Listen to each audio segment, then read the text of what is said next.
Une fois, il y avait un bûcheron avec 2 enfants et leur belle-mère. Le nom du garçon était Ansel, et le nom de la fille était Gretel. Ils vivaient si mal que parfois, il n'y avait même plus rien à manger.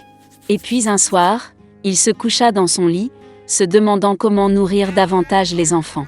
Sa femme lui a conseillé d'avoir des enfants dans la forêt, d'allumer un feu, de donner un morceau de pain à chacun et de les laisser là, tous les 4 ne meurent pas de faim. Mais le bûcheron n'était pas d'accord. Et jusque-là, sa femme l'a persuadé qu'il était finalement d'accord. Et les enfants, à cause de la faim, ne pouvaient pas dormir non plus et ont entendu tout ce que leur belle-mère disait à leur père. Et quand les parents se sont endormis, Ansel s'est secrètement précipité hors de la maison. La lune brillait et les pierres blanches brillaient comme des pièces de monnaie. Ansel en a empoché autant qu'il pouvait. Puis il est rentré chez lui et les enfants sont allés se coucher. Le matin, la belle-mère est venue vers les enfants, leur a donné à chacun un morceau de pain, et ils sont tous allés ensemble dans la forêt. Sur le chemin, Ansel a jeté des pierres blanches une à une. Quand ils sont arrivés à la clairière, mon père a commencé à allumer un feu. Il a ordonné aux enfants de s'asseoir près du feu et de s'assurer qu'ils ne s'éteignent pas, pendant qu'eux et leur belle-mère iraient chercher plus de bois de chauffage. Ils s'assirent, fatigués, et s'endormirent.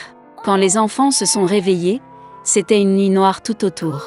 Et quand un mois complet s'était levé dans le ciel, Ansel prit sa sœur par la main et partit, cherchant le chemin à travers les cailloux, qui brillaient comme des pièces de monnaie neuve, et leur montra le chemin.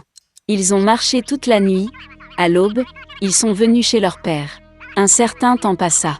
Et les enfants ont de nouveau entendu comment la belle-mère a commencé une nuit à supplier leur père de se débarrasser des enfants. Il a refusé, mais sa femme ne voulait pas l'écouter, elle l'a maudit et lui a exprimé toutes sortes de reproches. Lorsque les parents se sont endormis, Ansel, comme la dernière fois, a voulu ramasser des pierres, mais sa belle-mère a verrouillé la porte et le garçon n'a pas pu quitter la maison.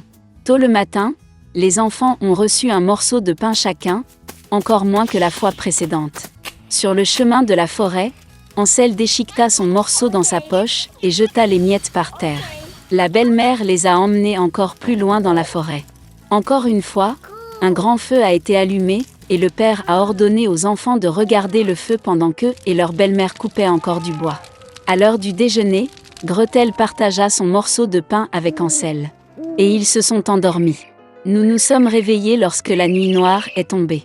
Et puis un mois est arrivé, et ils se sont réunis sur leur chemin, mais ils n'ont pas pu trouver une seule miette, parce que des milliers d'oiseaux flottants dans la forêt avaient depuis longtemps mangé ces miettes. Les enfants ont donc marché très longtemps, mais ils ne pouvaient pas sortir de la forêt. Soudain, la route les a conduits à la cabane. En s'approchant, les enfants ont vu que la maison était entièrement faite de pain et de biscuits, et que les fenêtres étaient en sucre pur. Ansel tendit la main et cassa un morceau du toit, tandis que Gretel s'approcha de la fenêtre et commença à ronger ses fenêtres. Et puis la porte de la hutte s'est ouverte en grand, et la vieille femme est sortie, appuyée sur une béquille. Ansel et Gretel avaient tellement peur qu'ils ont même laissé tomber leurs friandises de leurs mains. Et la vieille femme a été gentille et les a invités à sa hutte. Il y avait déjà de la nourriture abondante sur la table, du lait, des biscuits, des pommes et des noix. Après le dîner, la vieille femme fit 2 lits propres pour les enfants, et Ansel et sa sœur pensèrent qu'il était au paradis. Mais la vieille femme prétendait seulement être affectueuse, mais en fait c'était une méchante sorcière, qui construisit sa cabane à pain dans ce but afin d'attirer les enfants. Tôt le matin, pendant que les enfants dormaient, elle prit Ansel et le mit dans une petite cage. Et elle a ordonné à sa sœur de faire tout ce que la méchante sorcière exigeait d'elle. La vieille femme décida d'engraisser le garçon pour le manger plus tard. Gretel a donc commencé à cuisiner les plats les plus délicieux pour Ansel, et elle-même n'a eu que des restes. Un certain temps passa, et le garçon ne grossit pas. Puis la vieille femme ne voulut plus attendre et décida de cuisiner et de manger Ansel. Elle a ordonné à Gretel d'allumer le poêle et d'appliquer de l'eau. Lorsque le poêle s'est réchauffé, la vieille femme lui a ordonné de monter dans le poêle et de voir s'il faisait assez chaud. Elle a donc voulu pousser la fille dans le feu et la faire cuire. Mais Gretel savait ce qu'elle pensait. Elle a dit qu'elle ne savait pas comment y entrer et a demandé à la sorcière de se montrer. La vieille femme s'est fâchée et est montée dans le four. Puis Gretel la poussa, et fit claquer le volet derrière la sorcière. Waouh! Comme la vieille femme hurlait alors. Gretel, quant à lui, se précipita vers Hansel et ouvrit la cage. Après avoir libéré leur frère, ils sont allés dans la chambre de la sorcière, dans laquelle il y avait des boîtes de perles et de pierres précieuses dans tous les coins, en ont rempli leurs poches et sont rentrés chez eux. Pendant plusieurs jours, les enfants cherchaient le chemin du retour. La forêt leur parut de plus en plus familière, et enfin ils virent au loin la maison de leur père. Comme il était heureux de voir ses enfants vivants. Hansel et Gretel versèrent sur le sol toutes les perles et pierres précieuses qu'il avait prises à la sorcière. Il n'y avait pas besoin de penser à la nourriture.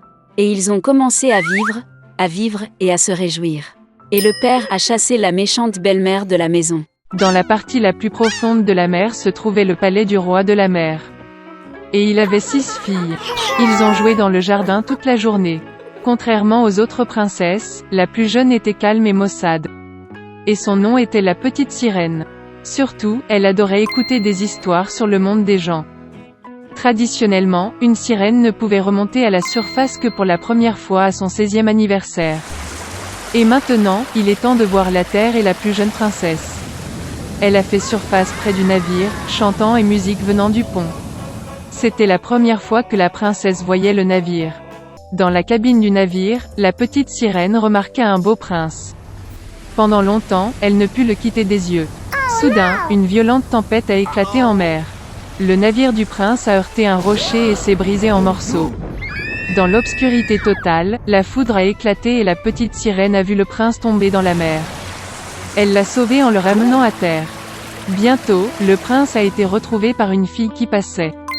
Quand il s'est réveillé, il lui a souri et l'a remercié de l'avoir sauvé. La petite sirène est devenue triste que le prince ne sache même pas son existence. Elle a plongé dans l'eau et a nagé. D'après les histoires de son père sur les gens, la petite sirène savait qu'il considérait la queue de poisson des sirènes comme laide. Par conséquent, pour plaire à une personne, il fallait acquérir 2 jambes. Le lendemain, la petite sirène est allée voir la sorcière des mers.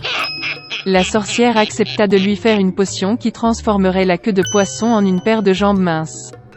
La démarche de la princesse serait gracieuse, mais chaque pas qu'elle ferait lui apporterait une douleur insupportable. Et si le prince en épousait un autre, la petite sirène se transformerait en écume de mer. En retour, la sorcière a souhaité prendre sa merveilleuse voix de la jeune fille.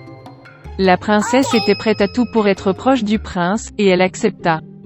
Après avoir navigué vers le palais princier de nuit, la petite sirène a bu une boisson magique. Une vive douleur la traversa et elle s'évanouit. Se réveillant dans l'après-midi, la jeune fille a vu le prince devant elle, et baissant les yeux, a trouvé 2 pattes au lieu d'une queue de poisson. Le prince a essayé de savoir qui elle était et comment elle est arrivée ici, mais la petite sirène ne pouvait pas parler. Malgré sa démarche aérienne et sa belle danse, elle ressentait une douleur terrible dans ses jambes. Le prince s'attacha de plus en plus à la petite sirène, mais la traita toujours comme une petite fille douce. Il ne lui est jamais venu à l'esprit de faire d'elle sa femme. Une fois que le prince a admis que son cœur est occupé par celui qui l'a sauvé il y a longtemps sur le rivage, ils vont se marier. La petite sirène était très bouleversée, mais ne pouvait pas lui dire la vérité. Au moment du mariage, le prince a invité la petite sirène à accompagner les jeunes mariés en voyage de noces. Une luxueuse tente lune de miel est étalée sur le pont du navire. La petite sirène avait une dernière soirée pour être avec celui pour qui elle avait quitté sa maison, donné sa voix merveilleuse et enduré des tourments sans fin chaque jour. Mais il ne les a même pas remarqués. Quand le silence tomba sur le bateau, la petite sirène s'assit sur le pont et attendit les premiers rayons du soleil. Soudain, près du navire, elle remarqua ses sœurs. Ils ont demandé en larmes à la sorcière d'aider à sauver la princesse de la mort. La sorcière leur a donné un couteau tranchant, avec lequel la petite sirène devait percer le cœur du prince. Une goutte de son sang transformerait ses jambes en queue et elle pourrait retourner à la mer.